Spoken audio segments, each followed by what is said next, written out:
Olá, tudo bem? Eu espero que sim. Eu sou o Felipe, professor de História do Brasil. E vamos falar sobre mais um dos movimentos sociais da Primeira República, especificamente o movimento rural. Vamos falar sobre o contestado, mais conhecido como Guerra do Contestado. Bom, a Guerra do Contestado acontece entre 1912 e 1916 e ocorre numa região chamada de Região do Contestado, onde havia uma disputa territorial entre o estado de Santa Catarina e o estado do Paraná, desde 1853, quando o Paraná se tornou uma província emancipada a partir da província de São Paulo. Bom, acontece que a região disputada pelos dois estados situava-se entre o Rio do Peixe, no meio oeste catarinense, e o rio Peperiguaçu, na fronteira de Santa Catarina com a Argentina, pegando também um outro recorte, que seria o rio Iguaçu, no Paraná. Compreendia uma área de cerca de 48 mil quilômetros quadrados. Bom, a disputa entre os dois estados é uma disputa pacífica e ela é iniciada no âmbito judicial. Em 1904, 1909 e definitivamente em 1910, o STF dará ganho de causa a Santa Catarina, que, de acordo com a decisão da Justiça, deveria ficar com todo o território de 48 mil quilômetros quadrados, incluindo uma região que seria hoje o sudoeste do Paraná. Acontece que o Paraná vai, de certa forma, na prática, desacatar a decisão judicial e vai manter áreas que deveriam ser de Santa Catarina, conforme a decisão do STF, sob o controle do Paraná, mantendo forças policiais nessas regiões. Bom, acontece que, para tentar pacificar a tensão existente entre os dois estados e evitar um possível conflito, o presidente, Venceslau Braz, vai mediar um acordo entre o governador catarinense, Felipe Schmidt, e o governador do Paraná, Afonso Camargo, e vai acabar decidindo pela divisão daquela região em litígio, ficando Santa Catarina com 28 mil quilômetros quadrados e o Paraná com 20 mil quilômetros quadrados. Bom, acontece que nessa mesma região e nesse mesmo contexto é que ocorre a Guerra do Contestado. E a Guerra do Contestado não tem uma relação de causa direta com essa disputa entre os dois estados. Mas a disputa entre os dois estados e a guerra vão acabar se encontrando no início do conflito lá em 1912. São coisas diferentes, mas que acabam se encontrando. Já vamos ver como isso acontece. Bom, olha só. A causa mais imediata da Guerra do Contestado é a construção de uma ferrovia, a Estrada de Ferro São Paulo-Rio Grande, que ligaria o polo pecuarista do Rio Grande do Sul ao polo cafeeiro de São Paulo. Inicialmente, essa ferrovia foi construída pelo próprio governo, mas o governo não deu grande sequência a essa construção. O início da obra data de 1890, até que o governo resolveu, então, contratar uma empresa particular, a Brazil Railway Company, em 1902, uma empresa americana, do milionário nova-iorquino de origem síria, Percival Farquhar.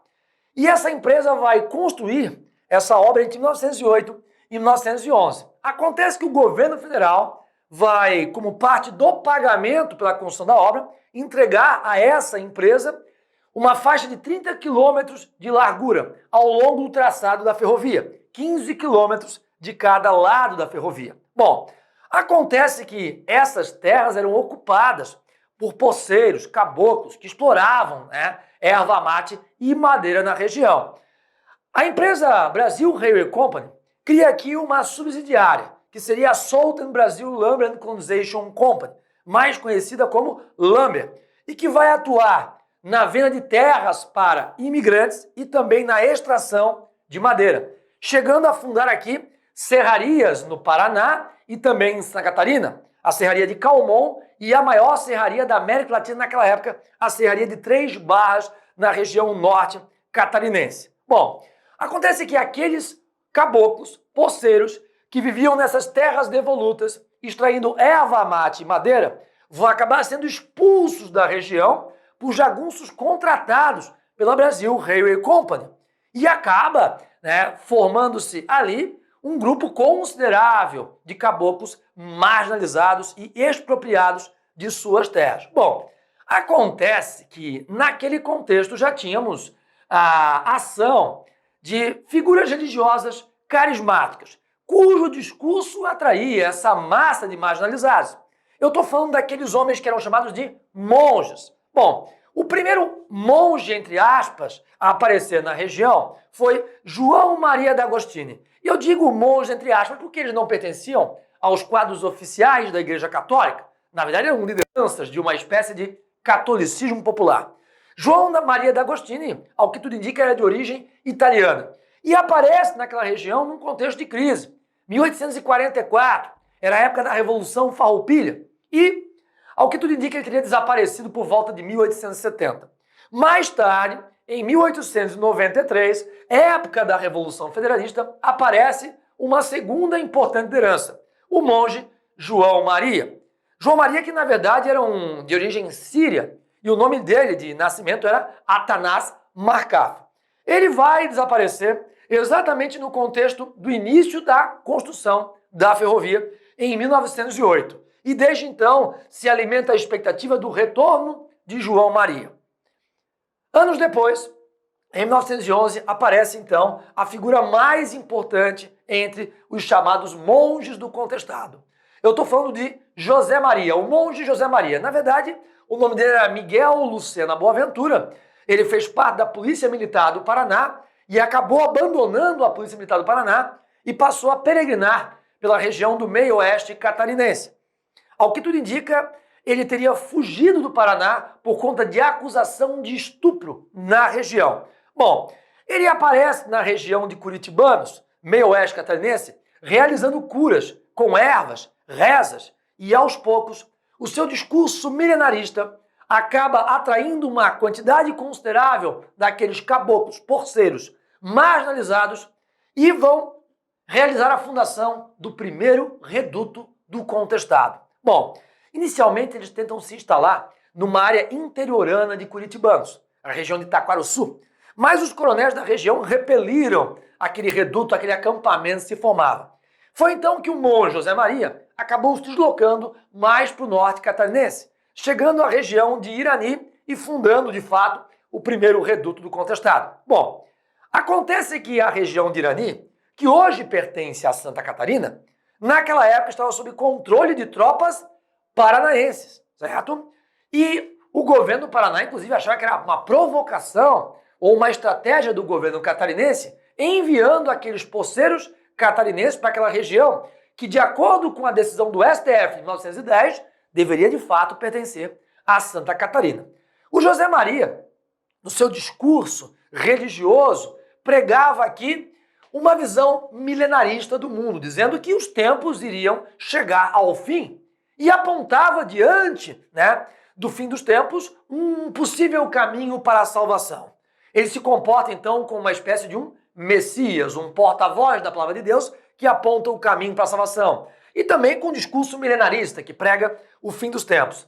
E o caminho para a salvação seria preparar, através do reduto de Irani e de outros possíveis redutos, o retorno de Dom Sebastião, o rei português que desapareceu em 1578 na região do Marrocos, na Batalha de Alcácer Quibir. Bom, acreditava-se aqui, segundo José Maria, que Dom Sebastião iria fundar um reino de Deus na terra para garantir a todos o caminho da salvação. E esse reino era chamado pelo monge de monarquia celestial. Havia até uma bandeira semelhante à bandeira inglesa, com a diferença de que a cruz não era vermelha e sim verde.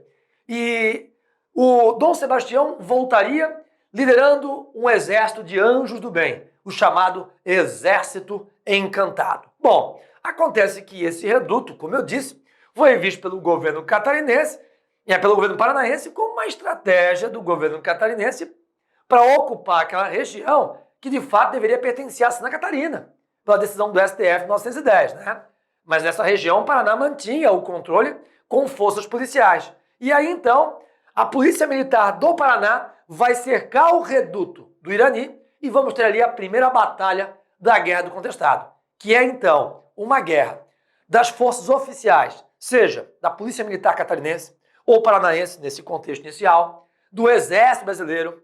Temos também coronéis e seus jagunços, combatendo os redutos formados por caboclos, poceiros, que foram em grande parte expulsos das terras que ocupavam por conta da construção da ferrovia, seguindo um discurso messiânico que foi entoado por esses líderes religiosos carismáticos, os monges, entre eles, o mais importante, o monge José Maria.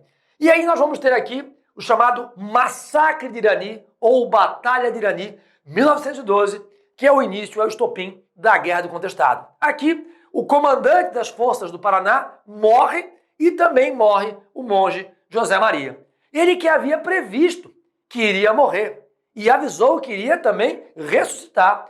Por isso, os seus seguidores vão sepultar seu corpo cavando uma cova rasa, mas não cobrindo seu corpo de terra, e sim colocando tábuas e capim seco para facilitar a sua anunciada ressurreição. Bom, acontece que depois da morte de José Maria, do massacre de Irani, da destruição do reduto de Irani, novos outros redutos vão se espalhar pela região do meio-oeste catarinense, norte catarinense e inclusive ali a parte sul e sudoeste do Paraná.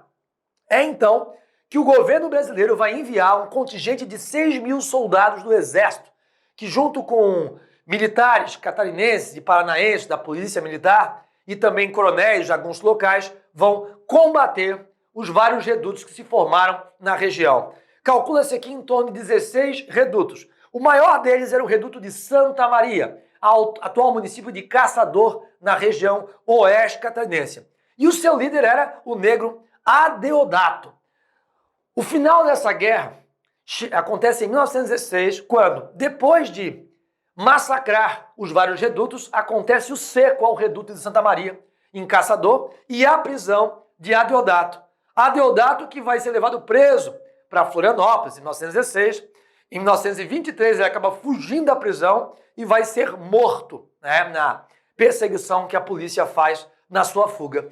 Uma curiosidade interessante é que essa guerra passa a ter uma dimensão tão importante para o governo, principalmente, que é a primeira vez que se vai utilizar avião em guerra na história do Brasil e possivelmente na história da América, mesmo já tendo iniciado a Primeira Guerra Mundial. Vamos lembrar que os americanos só entram na guerra em 1917, Se usa aqui no conflito 2 aeroplanos.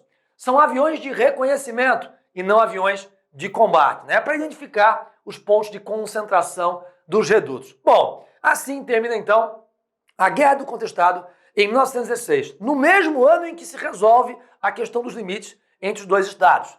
A grande consequência dessa guerra acaba sendo o aumento da concentração de renda na região, o aumento da concentração agrária e também o aumento do número de marginalizados sociais no campo. Não por acaso, os remanescentes do contestado, os descendentes dessa estrutura social extremamente desigual, contribuem para que, na década de 1980, surgisse no interior do Paraná, mesmo fora da região do contestado, mas com participação dos seus remanescentes, o movimento dos trabalhadores sem terra. Então, o MST, de alguma forma, ele é um desdobramento do problema de má distribuição de terras naquela região. Sobre a Guerra do Contestado, é o tema de mais importante. Eu fico por aqui, fique bem, beijo grande e até a próxima.